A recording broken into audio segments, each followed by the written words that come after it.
Hi dear friends, I'm Rodica Macadrai from Romania, and I'm very excited to be sharing with you today a training about the importance of the flow and most importantly about how you can build a successful flow. But before I will start to go a little bit to the technical details, I would like to share our short story. So I'm from Romania. I'm 53 years old. I'm 28 years in Herbalife.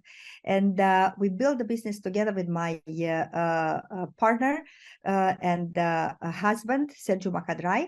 And he is the one who started the business actually almost 30 years ago. But since 28 years we are building it together. We started the business in Moldova, our birth country, which is one of the poorest countries in Europe, and then later on moved to Romania. And through all these years, we have kept learning and understanding from both our experience and the experiences of other leaders. And I really hope that our experience is going to help you advance in understanding of what you are supposed to do as a leader and how you can enhance your business and how you can make it much more efficient and profitable. Because in the end of the day, the business should be profitable. You need to have the ability to plan the business, and you need to have the ability to understand how the different components work so you can generate an outcome which you desire. So we had an average journey, I would say. We haven't been the very fast builders in this business. It took us 1 year to the Get team, 2 years to the Millionaire team, and then another 7 to the President team. But between the Millionaire team and President team, we have learned one of the lessons I'm going to share with you today. And that's how we actually managed to build a structure and a base and managed to build our business in a sustainable way. Now, I consider the training for the leadership extremely important because as leaders, we have many things to balance.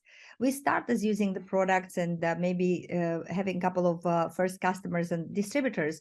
But then while our organization grows, the complexity of our tasks is also expanding. And there are new skills we need to develop. There are more and more things we need to coordinate and keep in balance. So the knowledge for the leader is as important as the knowledge for somebody who is a watchmaker. You don't need a lot of knowledge about how the mechanics in a watch are working to read the dial and to understand what time is it. But if you want to fix the watch, if you want to make sure that if something bad happened, you can repair it, you need to understand the mechanics. You need to understand the mechanism of the watch. This is how I consider it important for the leaders to develop this type of knowledge and to develop this type of understanding, because really it's a great responsibility in being a leader. There is many people who follow us. There is many people who trust us, and our decisions and our understanding and our actions are impacting a lot of lives, not only ours. So that's coming with great responsibility, and expanding our knowledge and understanding, I think, is extremely important. Now, in our experience as leaders, we've been through different business models. First business model was the supervisor qualification model. What does it mean is that our main focus was to qualify somebody as a supervisor. And I know this business model is still maybe used in some parts, but we had to actually evolve from that approach and that model because we were not happy about the retention, and we were not happy about the level of sustainability of our business. And we started to look into what are the factors which make a supervisor stay and what are the factors which make a supervisor productive. And that was our change to the supervisor retention model. And this was happening exactly between our Millionaire team and President team qualification. And down the road, we understood that in the end of the day, the base for the productivity of a supervisor is how many customers he has, how many people are using the products, how much product is going directly on the marketplace.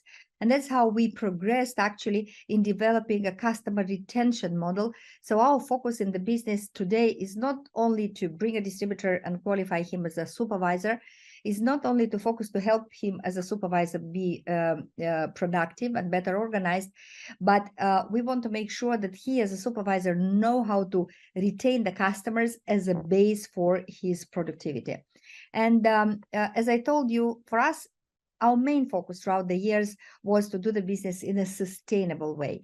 Sustainability is an important value for us, and this is because we want to make sure that 5 years from now, 10 years from now, 50 years from now, our grandchildren, or which will inherit our business, can still do the business. The business opportunity can still be alive and fresh and appealing, and the market is respecting us and is really rewarding for our thoughtful approach to the way we interact and work with each customer and each distributor. And also, maybe one of the reasons why we have been pushed into understanding the mechanics of the flow and the existence of the flow by itself was that we have been working on a market with a lot of challenges. We have been always working in economically poor and unstable markets with very low low to very low income. We've limited human resources because Moldova is a country with 3 million people and Romania is a country with 20 million people, but it's still limited resources of Romanian-speaking population, so to say. For a period of time in the beginning, we didn't have the company in the market because the market was preparing for opening. We had undeveloped logistics and banking system in our country. And in the end of the day, that was meaning that we needed to do the triple effort for the same result. And this, of course, made us think, how can we make our lives better? How can we make the lives of our supervisors and distributors better? How can we manage to produce more in the same time? And how can we be sure that we are really, really efficient? As I told you in the beginning, efficiency is a key word when it's coming to business. We need to be efficient in everything we do. We need to be able to do more in the same amount of time, or if we work more, we need to be able to have really double results in the same time. Now, one of the things which I consider very important, and this is like a background for the training, because this is how you can really understand and drive your force and direction when it's coming to the flow. And this is about values and principles. I encourage you, once you progress on the marketing plan and you become a leader on a higher level, and also you have bigger organizations, to start reflecting about what are your values in the business, what are the principles that you have in the business. For us, from the millionaire team level, we had that clarity, and that helped us very much in developing our flow. Because when you look at the potential new DMO, or when you look to changes, or when you are thinking what would be some innovations in the flow which will help you to grow the business, the values and principles help you make the right choice. For us, for example, sustainability being an important value, we would always screen any innovation and any new idea, whether we consider it's going to be sustainable or not sustainable for the future. Is it eating the resources from the future? Is it going too fast through the market, so we don't allow enough time for people to build up and develop? Then we will always make sure we don't choose a innovation or a DMO or an approach like that. Now, our values are about responsibility and initiative and action. And this is a very important value connected to the flow, because I will explain it a little bit later. There is no such thing as the same flow forever. Flows, like business models, they have cycles. There is the moment when the flow or a business model is conceived, when it's coming with a lot of fresh approach. There is the energy of the new, there is the interest, there is the hype, there is the momentum. Then it's coming to its maturity when it gives the best results. And then slowly any model and any flow starts to be kind of old, and at some point it becomes obsolete. Because of that, we are constantly actually challenged to look what is happening around and be ready to change, be ready to adapt, and be ready to be flexible. So this is why responsibility, initiative, and action is a very important value, because you will not be looking all the time for somebody to tell you something. You will look into your organization, and if there is something which you don't like, there is a lack of productivity, there is a lack of efficiency, you will step in and make the needed changes. And this is how I advise you to always be ready to make changes if something is not working.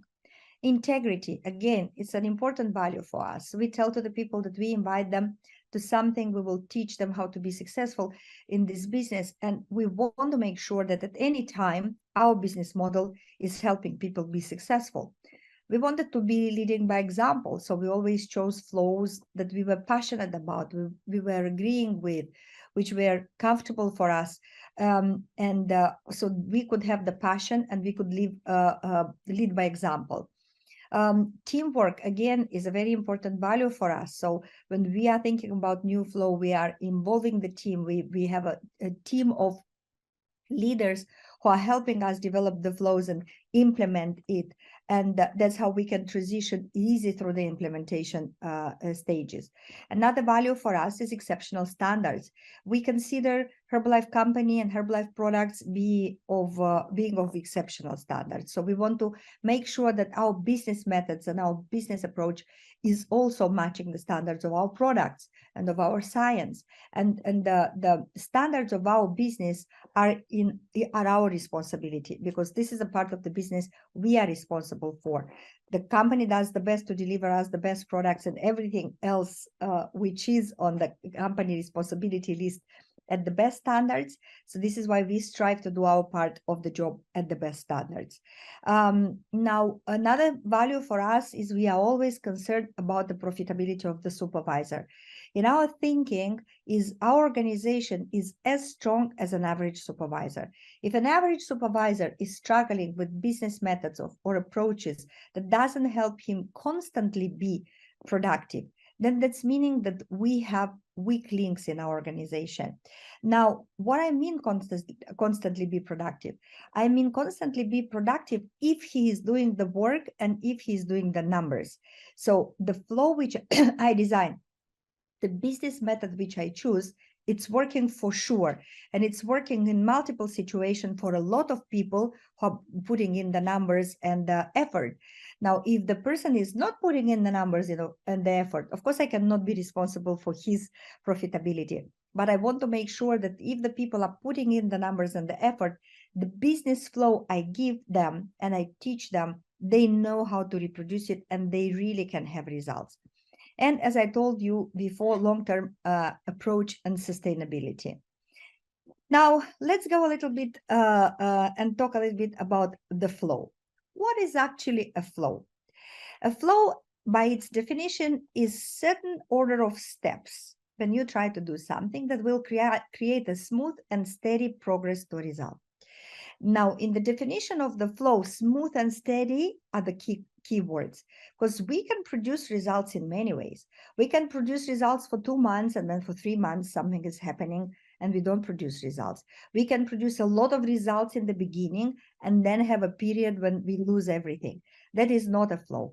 Smooth and steady progress to a result, it's meaning that on all steps of the flow, the things are working and the things are thought through, and the components of the flow, we are going to be talking about this in a minute, are, from lead generation to what is the proposed service we do, what is our first sale, is follow-up, is expanding the usage of the products, the personalization of the program, exposure to the business opportunity. Now, if we look at our distributors, some of them have roadblocks on different steps of the flow.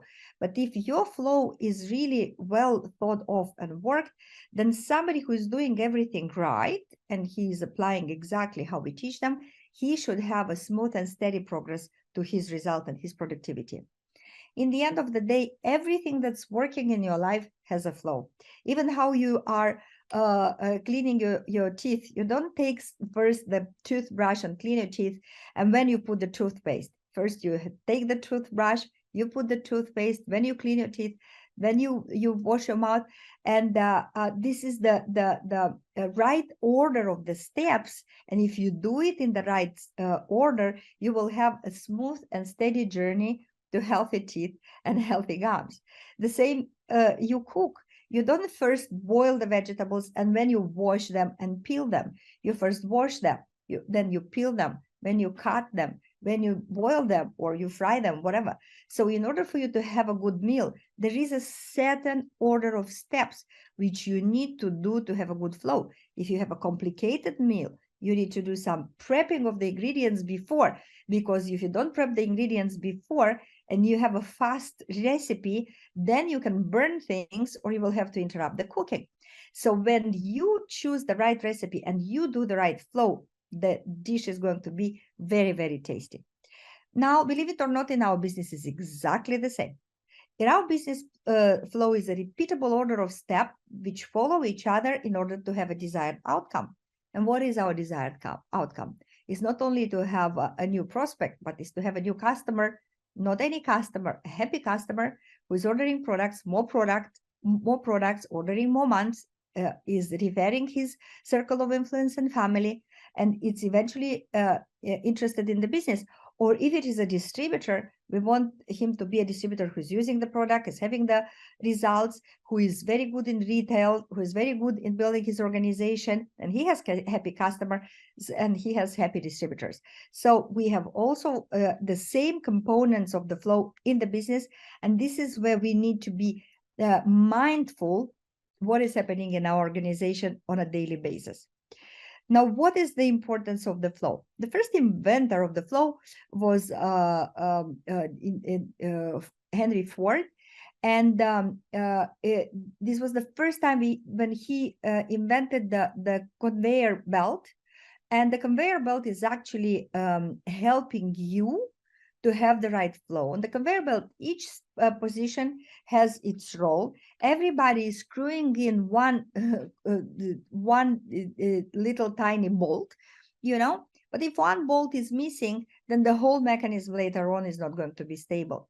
So when you do it in this way, you have productivity, you have efficiency, you have control of the quality, you can have duplication. And duplication is the key word for us. So I consider the flow the assembly line for your royalties. If you have a right flow, when you have these smooth and steady results for people to become productive, and when the people in your organization are productive, you are earning good and healthy royalties and bonuses. Creates total clarity for action. In any moment, you can explain to the people, this is not first step number 1, and step number 2, and step number 3, and step number 4. And you could do it over and over and over again. And when you can do something over and over and over again, it's creating duplication. What is not duplicating is here you have 5 steps, there you have 7 steps, there you have 3 steps, with the next person you have 11 steps, and then there is no common ground, and people cannot duplicate because it's too much either creativity or it's lacking consistency, and then too much creativity or the lack of consistency is creating disruptions in your flow. Helps eliminate roadblocks and bottlenecks. When you see somebody struggling or the whole organization struggling with something particular, and this is repeating again and again, that is the sign that you have a bottleneck or a roadblock in the flow. For example, a lot of people are telling us, okay, something is happening, my people are not recruiting.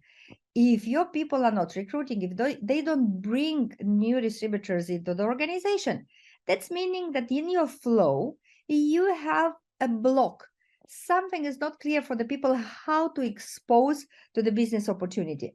And sometimes it's that they don't bring people to the HOM, or you don't have an HOM, or your HOM is communicating something different than your business method, because you need to have a totality of the DMOs and events and the materials which are working for the same flow.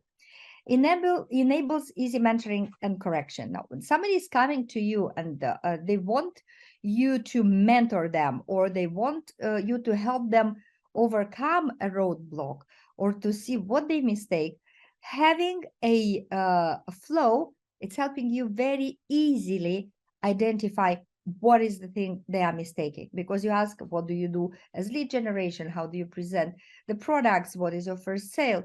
How do you personalize the program? How do you expose the people to the business opportunity? How do you activate a distributor? How do you activate or keep consuming a long-term customer? So all of these questions immediately are an indicator for you what is to fix and where is the job to be done. Saves times and increases efficiency. If the things people need to do are stable and repeatable, that's meaning after 3 or 4 or 5 times, they already go into unconscious competency. That's meaning that they do things automatically, not spending energy on them.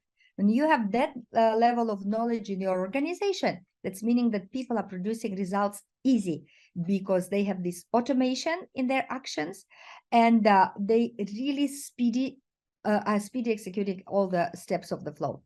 Determines training system and content. When you have a flow, that flow will determine what you train, even how you will do a product training or a retail training or a follow-up training or recruiting training.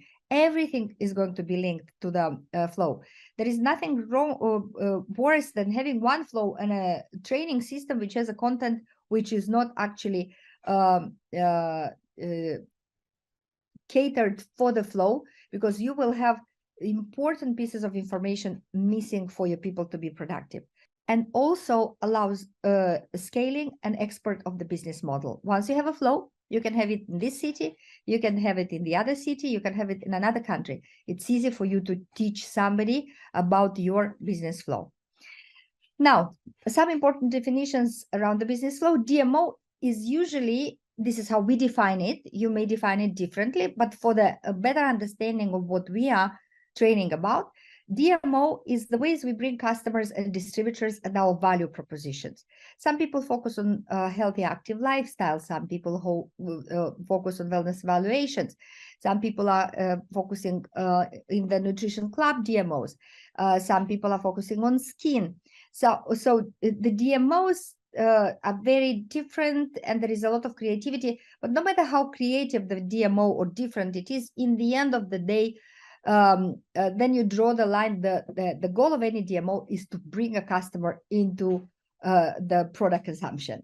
So people many times fight about the DMOs, but there is no reason to fight about DMOs. In the end of the day, you can do what you fancy, as long as you respect the rules of the company and you are not creating some unwanted consequences of the marketplace. You can choose any DMO you want. Your actually a measurement is your DMO bringing people to buy the products or distributors to start the business or not. Flow are all the processes, steps, and actions you need to go through to achieve the results, which is productivity.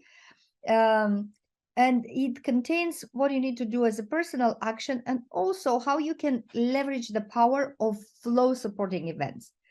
And the model is the totality of the DMO flow with supporting events and the training system. This is our definitions, and this will help you understand better what exactly we mean when we say one thing or another. Now, we have been evolving our business flow constantly. In the past, we had 2 separate flows, one for the customers and another for the distributors. And now for many years, we already have an integrated customer to active supervisor flow. That doesn't mean that we only talk to customers.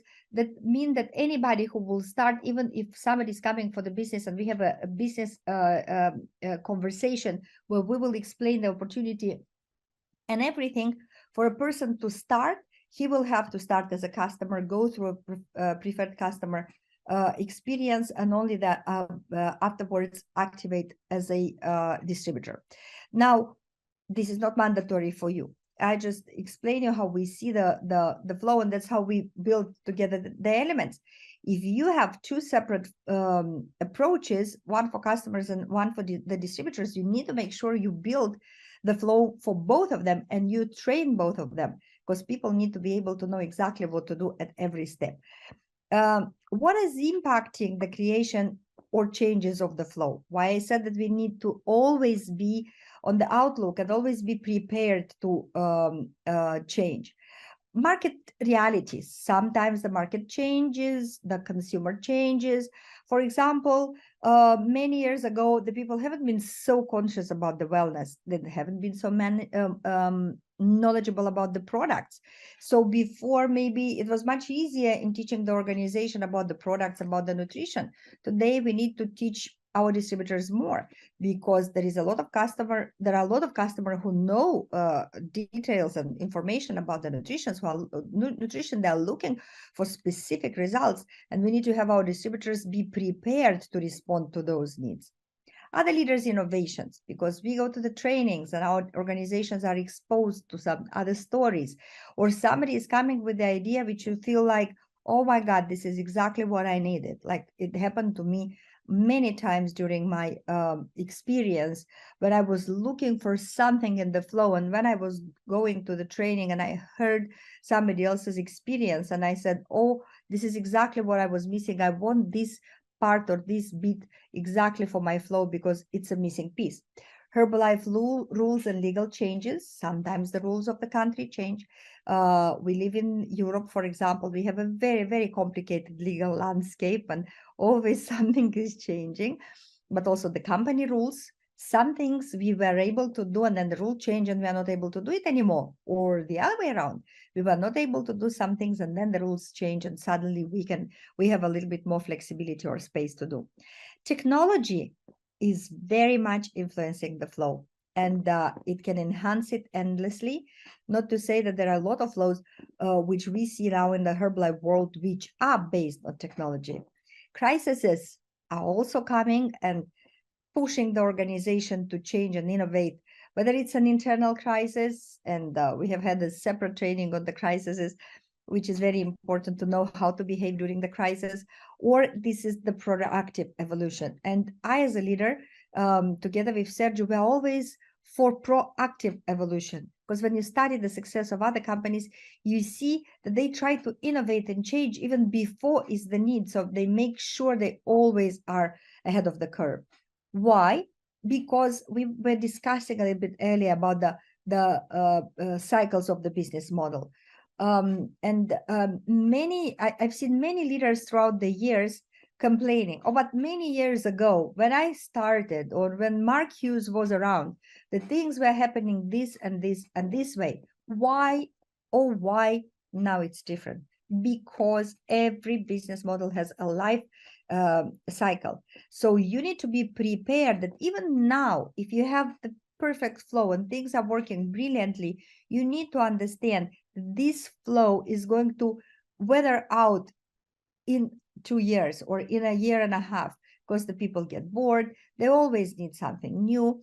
And then also the market changes, the consumer is changing, the new products are appearing. For example, we didn't have a lot of snacks in our product line. And then suddenly in 1 year, we had a lot of new snacks, including the protein chips and the Herbalife 24 bars, and the new version of the Formula One Express bar.